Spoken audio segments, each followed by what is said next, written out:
Hi, and welcome to this part of Dangerous Goods Awareness, where we will cover Introduction to the Dangerous Goods Regulations Manual, including the background of DGR, how it is governed and regulated, sections of the DGR, application, and significant changes and addendums. What is the Dangerous Goods Regulations? The IATA Dangerous Goods Regulations (DGR) is the trusted source to help you prepare, handle or accept dangerous goods shipments by air. Recognized by the global airline industry for 60 years, the DGR is the most complete, up-to-date, and user-friendly reference enabling you to ensure your shipments are compliant with the latest regulations. Background of the DGR. IATA first developed regulations addressing the international air transport of dangerous goods as the Restricted Articles Regulations. That was in 1956, and was in response to demand from airlines and the industry at large. As part of the industrial expansion following World War II, there was demand to move chemicals quickly, many of which were dangerous goods, and air transport met that need. The airlines had two objectives: safety and a consistent standard. Safety was paramount to ensure that passengers were not put at risk, as at that time there were very few dedicated cargo aircraft, and therefore most shipments of dangerous goods were transported on passenger aircraft. There was also a need for defined standards, such that dangerous goods shipments anywhere in the world, if they complied with the regulations, would be accepted and that having been accepted by one airline, could be transshipped to another. In 1984, through the Technical Instructions for the Safe Transport of Dangerous Goods by Air, the International Civil Aviation Organization assumed responsibility for the regulation of dangerous goods in air transport. The IATA Restricted Articles Regulations became the Dangerous Goods Regulations. IATA, in conjunction with member airlines comprising the Dangerous Goods Board, continued development of the DGR as the recognized field guide for the transport of dangerous goods by air. It did so by incorporating industry standard practices and operational requirements that enhanced safety and assisted in facilitating the transport of dangerous goods. Governance and regulatory frameworks. The general principles governing the international air transport of dangerous goods are contained in Annex 18 to the Convention on International Civil Aviation. It sets principles and standards dictating that dangerous goods are carried in accordance with the technical instructions. The technical instructions stress the basic provisions of Annex 18 and contain all the detailed instructions necessary for the safe international air transport of dangerous goods. They can be carried safely by air transport providing certain principles are adopted. These principles have been used in developing the technical instructions.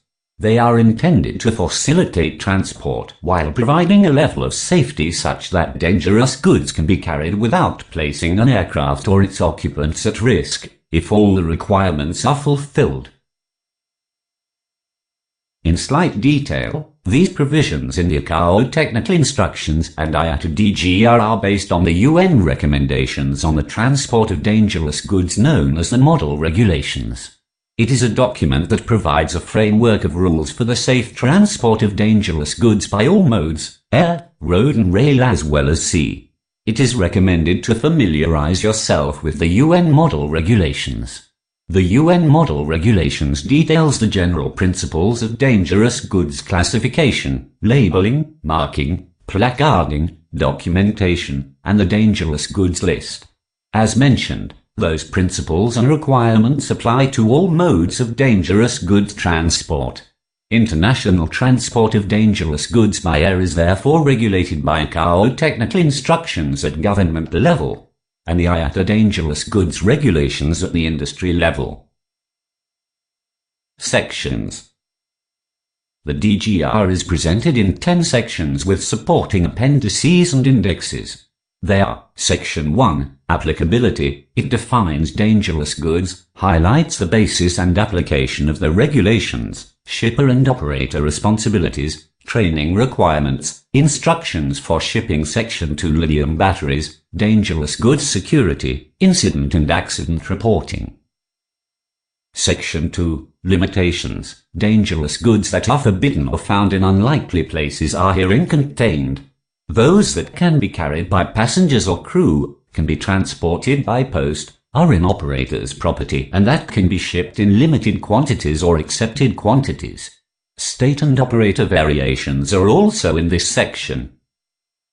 Section 3, classification. The 9 hazard classes of dangerous goods are discussed in detail together with the criteria that assigns them to those classes.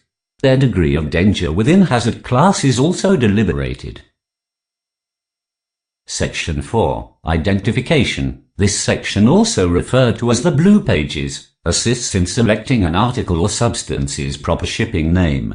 It contains the list of dangerous goods, numerical cross-reference list of dangerous goods, and special provisions which are additional information to corresponding entries in the blue pages. Section 5, packing. Dangerous goods must be packed according to the packing instructions in this section, which is also referred to as the yellow pages. The shipper's responsibility is highlighted with specific compliance requirements, and it covers all hazard classes of dangerous goods. Section 6, packaging specifications and performance tests. Dangerous goods are packed in UN specification packaging. This section contains the said specifications, tests and specification marking requirements. This excludes specifications, tests and marking requirements for radioactive material packaging. These are found in Section 10. Section 7, marking and labeling. Shippers are responsible for all necessary marking and labeling of each package of dangerous goods in compliance with the dangerous goods regulations. This section guides on what markings are required for which class hazard and type of packing, and which labels are to be applied. Section 8, documentation. The shipper's declaration for dangerous goods must be completed by the shipper for each consignment of regulated dangerous goods. Here, those articles or substance of dangerous goods that do not require a DGR are listed. Also listed are the shipper's responsibility, specification for declaration, the sequence for completing the declaration, and instructions for completion of waybills for dangerous goods shipment. Section 9, handling. So far, a lot has been said of the shipper's responsibilities, and now we come across the operator's responsibilities. They are detailed in this section with regard to acceptance, handling, storage and loading of dangerous goods. The provision of information is also covered, and it includes to the pilot in command using the notification to captain, to passengers with the aim of preventing them from taking prohibited dangerous goods on board, and concerning cargo acceptance points. Section 10, radioactive materials. The established standards of safety which guide the handling and transport of this class hazard by the dangerous goods regulations are listed here. Appendices and indexes, additional information and references on the dangerous goods sections are found here. Application. At this stage, you can define dangerous goods and how the regulations guide the dangerous goods world. You can now fathom that it is used in identifying, packing, marking, labeling and checking conformance for air carriage, and that governmental, IATA, and airline requirements must be followed. Significant changes and addendums. Periodically, IATA releases addendums to users of the IATA Dangerous Goods Regulations. They communicate additions, deletions, amendments and corrections. This is done annually by the ICAO Dangerous Goods Panel when developing content for the following year's ICAO Technical Instructions, as well as changes adopted by the IATA Dangerous Goods Board. They are intended to assist users to identify the main changes introduced in the new edition and must not be considered an exhaustive listing. The changes are prefaced by the section or subsection in which changes occur in. Hi, and welcome to this part of Dangerous Goods Awareness, where we will cover classification, identification, and the dangerous goods list. Classification. The blue pages are used to classify or determine immediate carriage requirements. This needs that you understand the structure of the dangerous goods list to evaluate substances or articles against classification criteria, to determine dangerous goods descriptions, and review special provisions. To classify, you need to identify the following aspects found in the dangerous goods list: the UN number and proper shipping name, class or division, and for class 1, the compatibility group, subsidiary hazard, in parentheses, immediately following class or division, packing group, quantity and type of packing and unit of measurement, packing instructions, special provision authorizations, and additional handling information. The dangerous goods list has 13 columns as follows. Column A, UN number. This column contains the serial number assigned to the article or substance under the United Nations system. Column B, proper shipping name or description. This column contains the proper shipping names in bold characters, which may be followed by additional descriptive text presented in light characters. Column C, class or division and subsidiary hazard. This column contains the class or division, and any important subsidiary hazards. Column D, hazard labels. This column contains the primary and secondary hazard and handling label specified for each listed article and substance, unless otherwise specified in the DGR. Column E, UN packing group. This column indicates the degree of danger assigned to the article or substance. Column F to J, passenger aircraft. These columns contain the packing instructions and maximum net quantities per package allowed for both passenger and cargo aircraft. It includes those for accepted and limited quantity packages. Column K and L, cargo aircraft only. These two columns contain the packing instructions and maximum net quantities per package allowed for cargo aircraft. Column M, special provisions.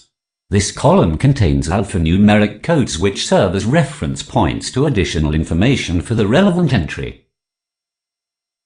Column N, emergency response guide code. This column contains emergency response drill codes assigned to each DG entry. These are usually reflected on the notification to captain and makes sure that appropriate information is immediately available for use in emergency response to accidents and incidents involving DG. Hi, and welcome to this part of Dangerous Goods Awareness where we will cover documentation. In this part we will explore the shipper's declaration for dangerous goods and a waybill. An waybill is required for every shipment, and a shipper's DGD is required for nearly all shipments of dangerous goods. Dangerous goods forms are to be completed by certified staff. By doing so, they certify that A. Goods are not forbidden for transport. B. Are correctly classified. C. Are packed according to the correct packing instructions and are in the quantities shown. D. Packages are correctly marked and labeled. E. Are in proper condition for transport according to the DGR, including any applicable state and operator variations. Information on the shipper's declaration for dangerous goods and waybill are indicated in a specific order and specific standard. This ensures that it is easily understood by everyone involved in the transport of the shipment.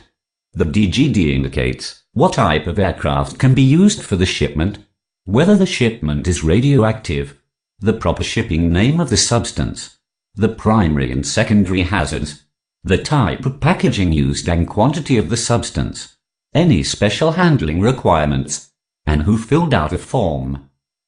At least 2 copies of the shipper's declaration must be submitted with every shipment. DGD fields to complete are: full name and address of shipper and consignee, the waybill number, number of pages, the non-applicable aircraft type deleted, full name of airport or city of departure and destination, the word radioactive shipment deleted, UN or ID number, proper shipping name, subsidiary hazard, packing group, number and type of packages, quantity and unit of measure, packing instructions, and authorizations. Additional handling information, name of signatory, date, and signature. An air waybill must accompany all shipments of dangerous goods, in addition to the dangerous goods declaration. It is necessary to note on the air waybill whether a shipper's declaration is attached and whether the shipment is allowed on passenger or cargo aircraft only. This information is placed in the handling information box of the air waybill. In the United Arab Emirates, the Civil Aviation Authority requires that an agency's certification information is also reflected. On occasion, a dangerous goods declaration is not required, and the dangerous goods information must instead be shown on the air waybill in the nature and quantity box. An example is when dry ice is used to refrigerate non-dangerous goods. This does not require a dangerous goods declaration. However, the proper shipping name, hazard class, UN number and packing group must be shown in the air waybill. If a special provision exempts an article from the regulations, it must also be indicated after the words, "not restricted." Alkaline batteries are an example.